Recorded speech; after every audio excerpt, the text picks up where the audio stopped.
Welcome back to the Flying with the Flock podcast, the best place to get all of your Eagles and other NFL related news. I'm your host, Matt, and welcome to our latest episode. Ladies and gentlemen, we are 1 week removed from the NFL draft, or away from the NFL draft, not removed, but you know what I mean.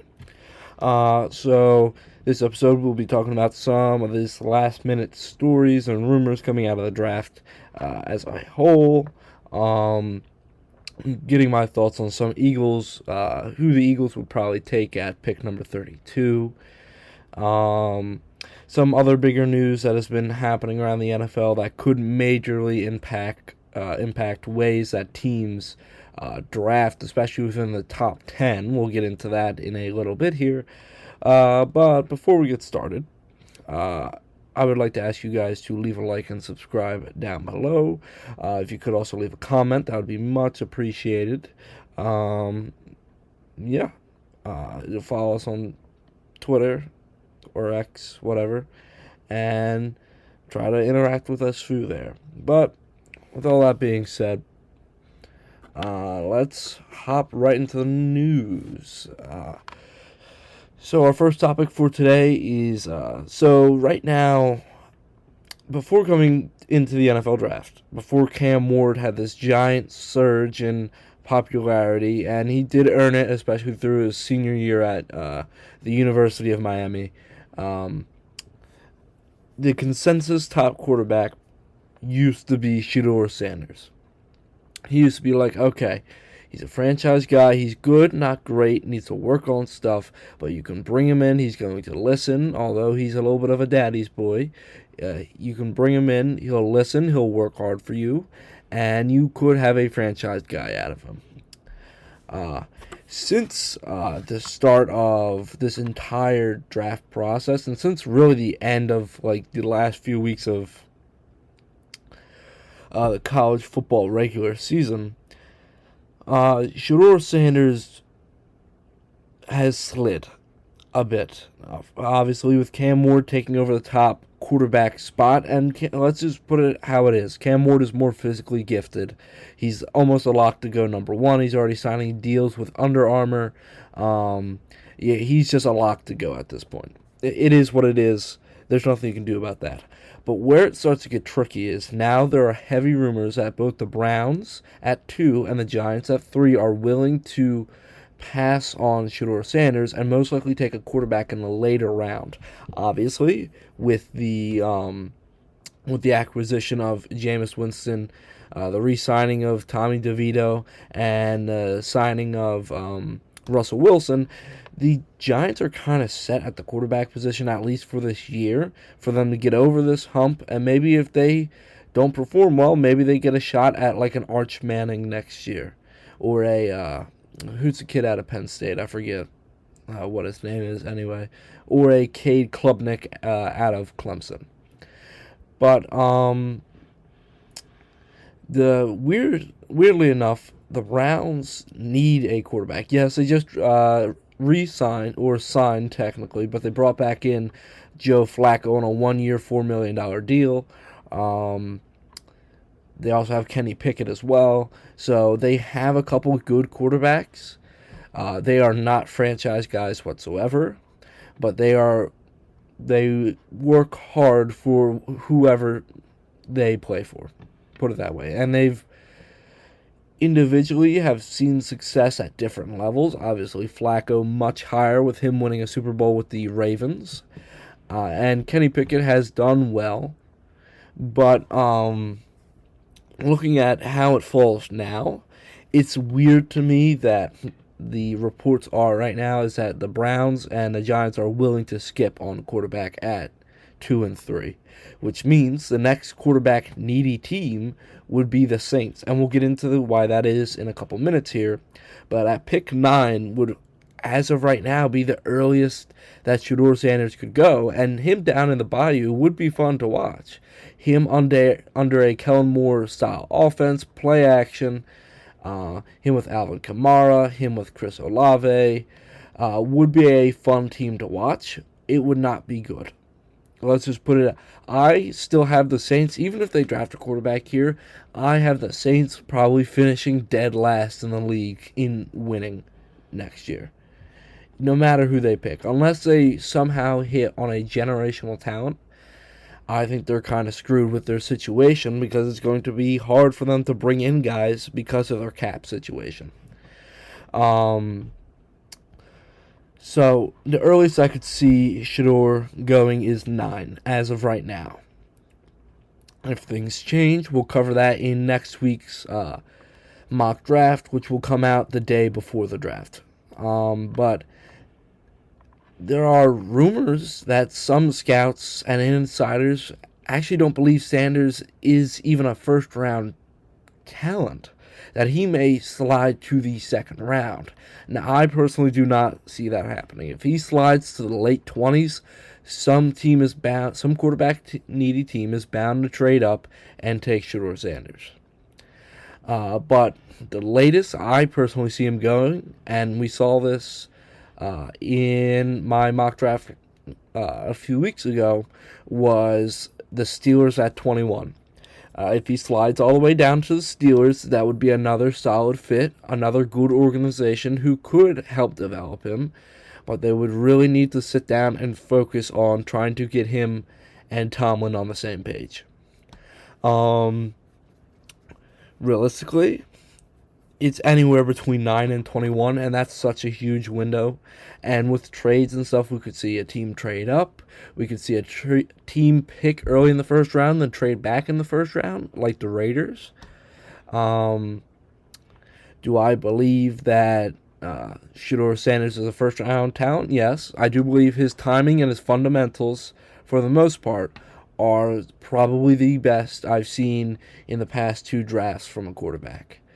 But that doesn't mean that he lacks in arm talent. I would like to see him throw deep in a game. It's fine. You see him talking, and this is where a big turnoff is for Shedeur Sanders. You see him talking trash that people are saying he doesn't have a big arm during his pro day. Okay, that's fine if you're standing still and nobody's coming at you.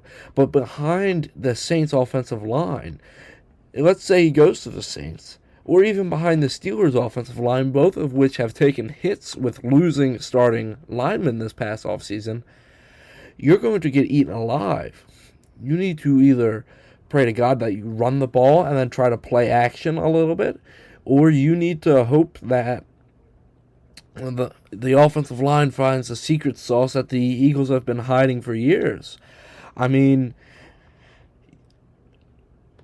you need a good arm, an accurate arm to deal with that. He is more of a Tom Brady kind of build. He's not overly athletic. He's a pocket passer, but he can deliver the ball on time and accurately for the most part.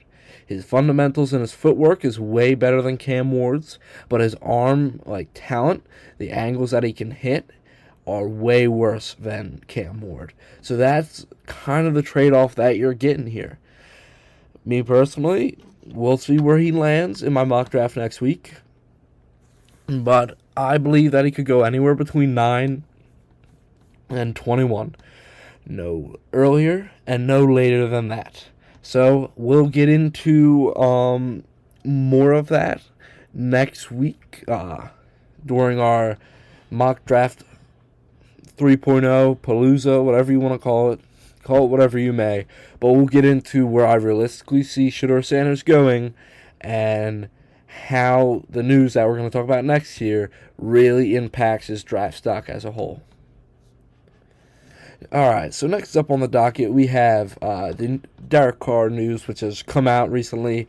So it's come out that Derek Carr may have lied to the Saints about the seriousness of his shoulder injury. He could be out the entire 2025 season. I remember it was a game, I forget which game it was, Derek Carr shoulder injury game.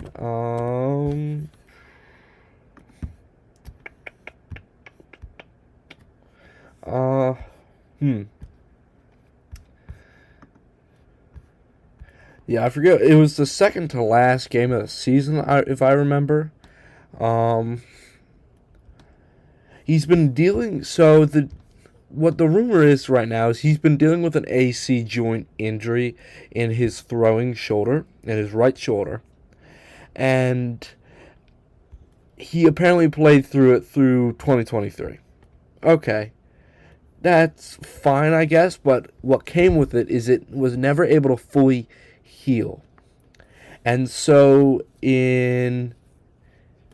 let's see. Da, da, da, da, da, da, da, da. In Week 14 against the New York Giants this past season, Derek Carr went up. He went over a guy, and he must have landed on that shoulder. He broke several fingers. He broke his hand, and he also must have re-injured that AC joint in his shoulder. What's weird is that the Saints redid his contract, effectively tying him to the team through the 2025 season here, and giving them an out in 2026, which means a few things. One, either Carr was able to fool the Saints completely, making them invest in him, making them seem like he's a long-term guy and that he was completely healthy. He would be ready to go for next season. Or the Saints knew that how serious his injury was, held on to the information for now, wait until they got closer, wait until they restructured his contract so they would just pay him up front next season. They would pay him between now and next season around $40 to $60 million. And then essentially they would move on from him next season. And they would probably use this information to drive up the price of their pick and the picks ahead of them as well. So since there are a few other quarterback needy teams that are not drafting as high, ergo the Pittsburgh Steelers, for example, if they want to trade up, it would cost them a decent amount more to trade up in front of the Saints because other teams would know that Shedeur Sanders might go number 9 to the Saints. So the Saints essentially drove up their own asking price. They drove up other asking prices around them by holding on to this information, then releasing this information a week before, like a little more than a week before the draft. And not telling any of their players. A lot of their guys that signed on, I'm assuming, thought that Derek Carr is their quarterback of the future. So players like a Justin Reed, Cam Jordan came back.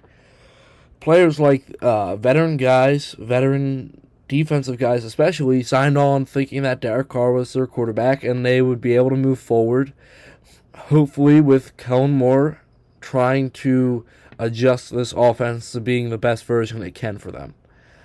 And it seems like either Derek Carr himself lied to the entire organization and his teammates, or the entire organization of the Saints, and especially the front office, pull the rug from underneath everybody and truly revealed that, hey, Derek Carr isn't really ready to go. The only way I could really see the Saints trying to resolve this issue is they may bring in a veteran like Aaron Rodgers. They might be in the sweepstakes now, or they draft a Shedeur Sanders at pick number 9.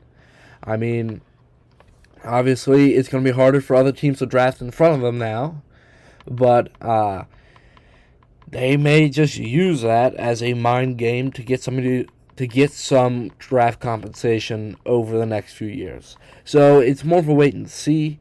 The Saints, something seems fishy to me, and that entire organization is a horrible organization anyway. But it's more of a wait and see how this all plays out as a whole, especially over the next week. As we get closer to the draft, if trades happen a little bit ahead of the draft, then we'll be able to see what the Saints' game plan is coming into draft night. All right. some more smaller news, I guess you could talk about, and then we'll get into some of my opinions about this upcoming draft as well. There's new rumors. So last week I talked about how there's rumors that Travis Hunter only was going to play wide receiver or something like that.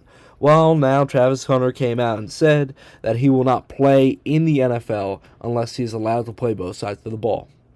Understandable. That's what I preached last week. He's a unicorn. We haven't seen this done in a very long time.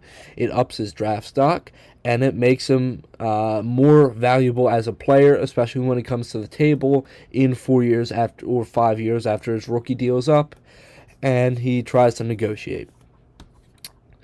Let's see. The best plan for Hunter at this time is this. It's looking like he's going to play more wide receiver and it's looking like he's going number 2. It's looking like he's going to the Browns, who both need a wide receiver after losing Amari Cooper, and need a corner because Denzel Ward is still requesting a trade, though we haven't heard much on that front as a whole. And looking at how they solve the Myles Garrett problem, they're probably just going to throw a ton of money at Denzel Ward to quiet him down. If they bring in a Travis Hunter, it brings in a running mate alongside Denzel Ward, and it also brings in a wide receiver to pair with. I don't think they have Elijah Moore anymore, but it brings in a wide receiver 1 that they can truly trust in making an impact on this offense for no matter who is playing quarterback at this point. That is something else that we'll talk about if the Browns take a quarterback in the second round or not, or later. We'll talk about that at a later date, probably next week. But looking at how it's shaking out now, Hunter should come in, play full-time wide receiver. He plays every snap wide receiver. And then in certain situations, he comes in and plays corner. More like package deals if he does more of a nickel defense. Or, it's a nickel defense I'm thinking of. Defense formation. Yeah. I'm thinking of a nickel defense. Have 5 defensive backs, 3 corners. Bring him in instead of them having, especially on 5 wide situations as well, if they could get that. I would definitely believe that. Bringing him in when they try to overload a defense with too many wide receivers, which is becoming more and more common. Travis Hunter seems like a guy that would do well against motion in the backfield. So I could definitely see them putting him more at, not exactly a nickel, but him switching between the two, whatever the situation really calls upon. But he seems like a guy who could come in, lock down your number 1 wide receiver if that wide receiver is a little bit younger, if he isn't one of these top echelon wide receivers, if he isn't like a Justin Jefferson, Jamar Chase, or A.J. Brown. But as a whole, good plan. It's good that Travis Hunter has spoken up about this and that he's willing to say, hey, I'm willing to go to bat for myself that, hey, I'm going to play both sides of the ball. And there's nothing anybody can really try to convince me otherwise. Alright, so next up we have a little bit of Cowboys talk here. We got Micah Parsons is still in contract talks with the Cowboys, but has not currently reached a final deal. It should be of note before we get into this that he did show up to non-mandatory off-season workouts with the team, so it seems like he won't hold out at this point. Do I believe that the Cowboys will re-sign Micah? Yes, I do believe Micah Parsons, or they will try to make Micah Parsons a Cowboy for life. Looking at it, he's probably going to reset the defensive edge market, with him being one of the youngest but best defensive players there is, only behind arguably Jalen Carter and players like that really dominate a offensive line as a whole. Realistically, although this is a big concern for the Cowboys at this point, what's a bigger concern to me is their offensive line, with a hole at right guard because Zach Martin retired. and a lackluster performance at left tackle last season from the rookie left tackle. I would be more concerned with how Dak is going to hold up behind that offensive line. Micah is still a big deal as a whole. He's still one of their big three players, that being Dak Prescott, CeeDee Lamb, and Micah Parsons. But I do feel like he'll probably get a deal done. He'll reset the market. We already know that he's been talking to Jerry Jones without an agent anyway to see, to probably play a little bit of ball with Jerry, see how much he can get for his services. But it'll definitely be interesting to see how much. I'm not even going to take a guess because after Myles Garrett deal, it's probably going to be over $120 million guaranteed. So I wouldn't be surprised if that's what we end up seeing coming out of this Cowboys offseason relatively soon, sometime after the draft, maybe a little bit before training camp. All right, so that was, thank God we can get to stop talking about anything Cowboys. Let's see. Okay, so my thoughts on probably the most underrated quarterback in the draft this year. Every year there's one. Last year it was Bo Nix. The year before that, it was probably C.J. Stroud. The year before that, well, I can't even say C.J. Stroud was the most underrated quarterback because he was taken, I think second overall. So, no, he was fairly rated. And both those two, both Bryce Young and C.J. Stroud, and we'll probably talk about this at some point during training camp where I'll touch on a lot of the players that need to really show up this season as a whole and who needs to continue to improve. But, yeah, it seems like almost every draft recently there's been either no good quarterbacks, two very good quarterbacks, and one really underrated quarterback. So, looking at it, obviously I believe that Cam Ward, Shedeur Sanders are going to be top two. I think they're going to be really good quarterbacks. I would like to see them develop within the league as a whole. Jackson Dart is going to be up there. I do believe he's going to be a really solid quarterback at the next level, whether that's a backup or something else, but that's a wait and see. I believe Jalen Milroe will probably be a bust. I hope Riley Leonard actually is drafted and performs well. Probably another backup guy, maybe behind a guy like a Matthew Stafford or wherever Aaron Rodgers goes. But the guy that I'm the most high on, and to me he's proven the most because he's gone out, he's won a national championship, he's gone out against pressure and won, even though he had one of the better teams in all of college football last year, especially for the passing attack. He as a player as a whole kind of has a lot of the fundamentals down. Didn't have the best combine, which is all right. I don't really hold the combine over a lot of players' heads anyway. I rather see how they perform on the field. That being Ohio State's quarterback, Will Howard. He's gone to the big game. He's been able to win. He's been able to make the big throws. He's accurate, though he's been able to kind of not leech off of, but he's been able to benefit from a amazing wide receiver core. He also has the mentality of going out to prove everybody wrong. And I do believe teams like the Rams, like the Raiders, in late round picks should take a look at him as well.